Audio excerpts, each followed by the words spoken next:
ಪ್ರಜಾಧ್ವನಿ ಇದು ಪ್ರಜೆಗಳ ನಂಬಿಕೆಯ ಧ್ವನಿ. ಲಕ್ಷ್ಮೇಶ್ವರ ಪುರಸಭೆ ಸಭಾಭವನದಲ್ಲಿ ಗುರುವಾರ ಜಿಲ್ಲಾ ಪಂಚಾಯತ್ ಗದಗ, ಜಿಲ್ಲಾ ಆರೋಗ್ಯ ಮತ್ತು ಕುಟುಂಬ ಕಲ್ಯಾಣ ಇಲಾಖೆ, ಜಿಲ್ಲಾ ರೋಗವಾಹಕ ಆಶ್ರಿತ ರೋಗ ನಿಯಂತ್ರಣಾಧಿಕಾರಿಗಳ ಕಾರ್ಯಾಲಯ ಗದಗ, ತಾಲೂಕು ಆರೋಗ್ಯಾಧಿಕಾರಿ ಕಾರ್ಯಾಲಯ ಶಿರಟ್ಟಿ ಮತ್ತು ಪುರಸಭೆ ಲಕ್ಷ್ಮೇಶ್ವರ ಇವರ ಸಂಯುಕ್ತ ಆಶ್ರಯದಲ್ಲಿ ಸಾಂಕ್ರಾಮಿಕ ರೋಗಗಳ ತಡೆಗಟ್ಟುವ ಮುಂಜಾಗ್ರತಾ ಸಮನ್ವಯ ಸಭೆ ಜರುಗಿತು. ತಾಲೂಕು ವೈದ್ಯಾಧಿಕಾರಿ ಡಾಕ್ಟರ್ ಸುಭಾಷ್ ದಾಯಿಗೊಂಡ, ಪುರಸಭೆ ಮುಖ್ಯಾಧಿಕಾರಿ ಮಹೇಶ್ ಹಡಪದ, ತಾಲೂಕು ಪಂಚಾಯಿತಿ ಕಾರ್ಯನಿರ್ವಾಹಕ ಅಧಿಕಾರಿ ಕೃಷ್ಣಪ್ಪ ಧರ್ಮರ, ತಹಸೀಲ್ದಾರ್ ವಾಸುದೇವ ಸ್ವಾಮಿ ಮಾತನಾಡಿದರು. ಈ ಸಂದರ್ಭದಲ್ಲಿ ಪುರಸಭೆ ಸದಸ್ಯರು, ಪುರಸಭೆ ಸಿಬ್ಬಂದಿ, ವಿವಿಧ ಇಲಾಖೆಗಳ ಅಧಿಕಾರಿಗಳು ಇದ್ದರು.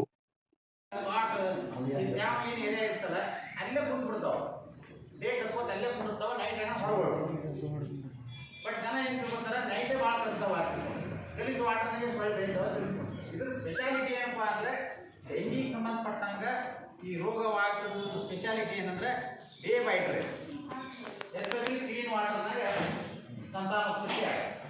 ಅದು ಸಂತಾನೋತ್ಪತ್ತಿ ಅಂದರೆ ಒಂದ್ಸಲ 250-300 ಹೆಕ್ಟರ್ ರಿಲೀಸ್ ಮಾಡಬೇಕು. ಅದು ಯಾಕೆ ಏನಾದರೂ ನೀರು ಕ್ಲೀನ್ ಮಾಡಿ ಉಳಿದಂದ್ರೂ ಒಂದು ವರ್ಷಗಟ್ಟಲೆ ಇರುತ್ತೆ. ಒಂದು ನ್ಯೂಸ್ ಚಾನಲ್ ಆನ್ ಮಾಡಿದ್ರೆ ಸಾಕು, ಡೆಂಗೆ ಡೆಂಗ್ಯೂ ಕೇಸಸ್ ಎಲ್ಲ ಏನಾದವು ಪ್ರತಿನಿತ್ಯ ಜಾಸ್ತಿ ಆಗ್ತಾನೆ ಇದ್ದಾವೆ. ಔಟ್ಬ್ರೇಕಿಂಗ್ ಬರ್ತಾ ಇದೆ. ಜನವರಿಯಿಂದ ಜೂನ್ವರೆಗೂ ಒಂದು 6 ತಿಂಗಳು ನಾವು ಇಟ್ಕೊಂಡ್ರೆ around 6,000 cases have been registered. 6,000 ಕೇಸಸ್ಗಳಾಗಿದೆ. ಅದರಲ್ಲಿ 6 ಡೆತ್ ಆಗಿದೆ ಅಂತ ರಿಪೋರ್ಟಿಂಗ್. ಸೊ ಇಲ್ಲಿ ಹೆಚ್ಚಿಗೆ ಕೇಸಸ್ ಇರ್ತಕ್ಕಂಥ ಕೆಲವು ಜಿಲ್ಲೆಗಳನ್ನು ಐಡೆಂಟಿಫೈ ಮಾಡಿದ್ದಾರೆ.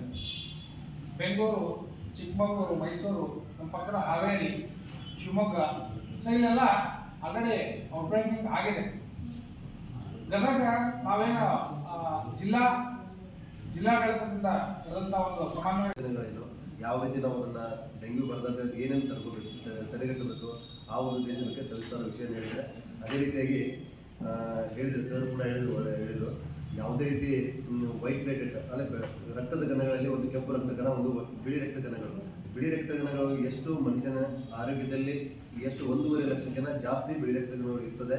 ಆ ಬಿಳಿ ರಕ್ತ ಕಣಗಳು ಇದ್ದಾಗ ಮಾತ್ರ ಮನುಷ್ಯ ಶಕ್ತಿಯಾಗಿರ್ತಾನೆ. ಇಲ್ಲಾಂದ್ರೆ ಏನಾಗುತ್ತೆ, ಡೆಂಗ್ಯೂ ಹೇಳಿದ್ರು ಸರ್ ಸಾರಿ ಏನಂತಂದರೆ ಡೆಂಗ್ಯೂ ನಾನಾ ರೀತಿಯ ಸೊಳ್ಳೆಗಳಿದ್ದಾವೆ. ಬಟ್ ಆ ಡೆಂಗ್ಯೂ ಸೊಳ್ಳೆ ಏನು ಮಾಡ್ತದೆ, ಜಾಸ್ತಿ ಎಲ್ಲಿ ಪರಿಶುದ್ಧವಾಗಿ ನೀರಿರ್ತದೆ ಆ ಪರಿಶುದ್ಧವಾಗಿ ನೀರಲ್ಲಿ ಕೂಡ ಅದು ಬೆಳೀತಿದೆ.